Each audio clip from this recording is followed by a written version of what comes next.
Industry. I'll keep my comments brief, but wanted to thank this committee for your work over the last couple of years to really enhance the business climate in Missouri. That's what we're about. That's what we're supportive of. And so continuing to increase the quality jobs cap and the enhanced enterprise zone program to continue to attract business, to retain jobs, to continue to grow our business climate in Missouri is very positive. We also see the angel investment tax credit as a next step in that evolution, continuing to make our state marketable and continuing for us to advance as we compete with states around the country and our neighbors as well. So we see those as very positive programs, and we appreciate your all support and consideration. The bill also has potential for Boeing to help us grow our facilities, which is really what I think the intent of this bill is.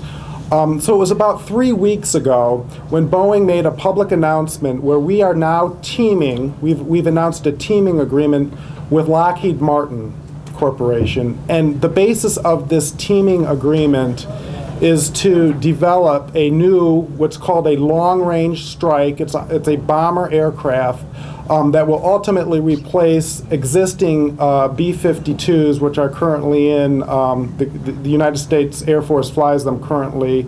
They will be retired.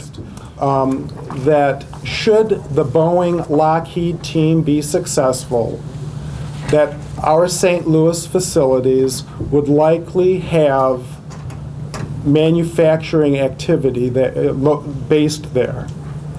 And I think what's important is that we maximize that to the greatest extent possible, and that is what Missouri, the House Bill 2058, Missouri Quality Jobs, and the Enhanced Enterprise Zone, which is part of our facilities is located in such a zone. This is why it is would be so important and help enable Boeing to maximize the amount of work we put in Missouri. This project would have been approximately $40 million and create 200 new full-time jobs with an average hourly wage of $16.85, a golden opportunity for any region, especially in this economy that we're in today with regard to manufacturing.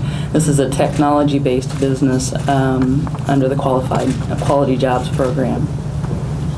In general, the state and local leaders assembled a competitive package along with other key incentives. The State of Missouri Department of Economic Development played an important and very critical role in providing the necessary Quality Jobs Program incentives that will keep Johnson County's largest private employer expanding in Missouri for years to come. This existing Missouri employer would not have chosen to remain and expand in Missouri had it not been for the Quality Jobs Program and the increase in the cap that was enacted last year. An increase in the Quality Jobs cap in excess of $40 million would provide an added level of confidence that these important tax credits would be available to employers for the creation of Missouri quality jobs when it is needed. Many times bills are passed that are difficult to implement in rural areas. Carthage is a rural area, even more rural than Cape Girardeau. And I remember several years ago sitting before a panel of legislators, and they were telling me how many millions and millions of dollars that the state was putting forward in incentives for economic development, and yet how few dollars were actually being used, and they thought that was success. And I informed them that incentives that are not used are not truly incentives.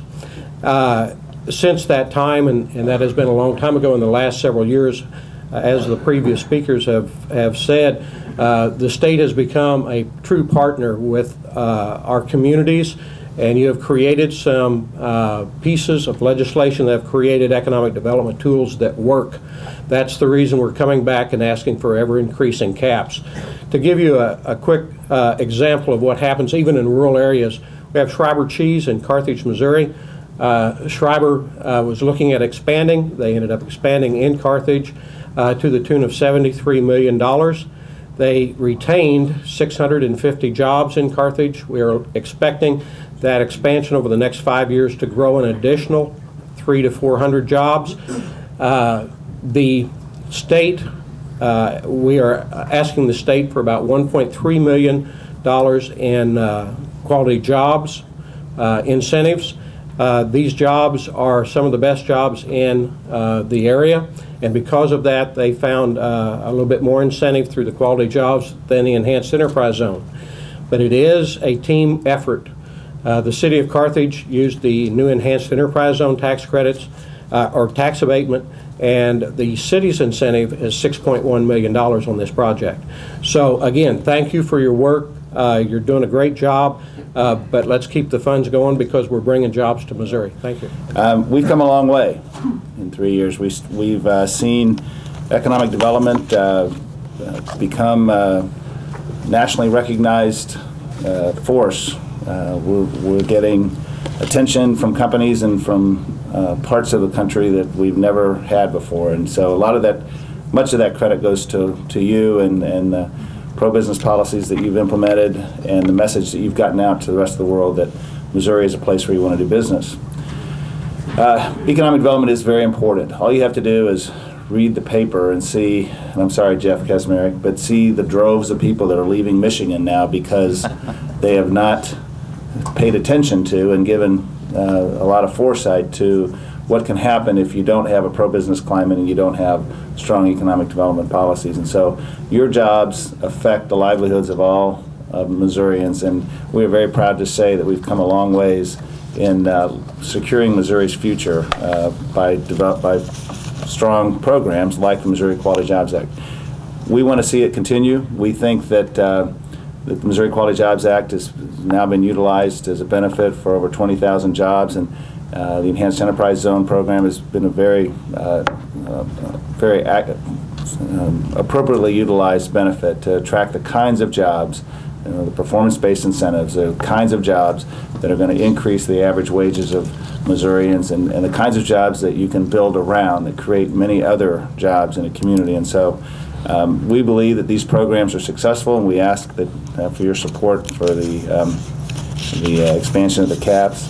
We also believe that the Angel tax credit, as you've heard much testimony about, is very important.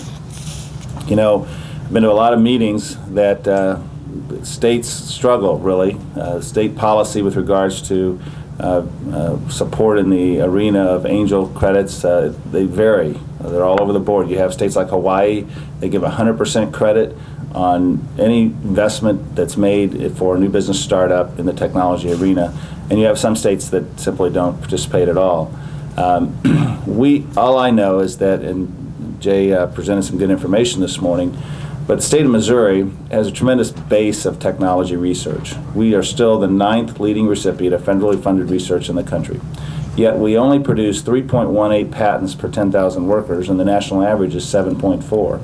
We produce about $26 of venture capital per worker, and the national average is 216. So, and as it was stated earlier by Mr. Bickle, who does a great job with Archangels in St. Louis, you know, venture capital is the next phase of, after angel capital. You don't get venture capital if you don't have the angel capital. So obviously there's a big need and a big opportunity in the state of Missouri for us to apply this benefit at a point in time in the development of our future businesses that we think will have a big economic return for years to come. Also keep in mind that economic development that's grown within is much better than anything that you can draw from outside.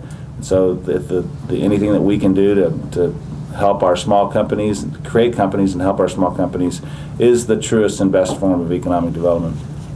So we appreciate your support. We think that we've got a lot of momentum established and that this will continue that and ultimately allow us to build a better infrastructure for business for years to come. Thank you, Mr. Chairman. I move that we do pass House Committee substitute for House Bill 258 as amended. Judy, call the roll. Representative Richard? Aye. Representative Brandon? Aye. Representative Brown? Aye. Representative Corcoran? Aye. Representative Fluke? Aye. Representative Hubbard? Kraus? Aye. Representative McGee? Yes.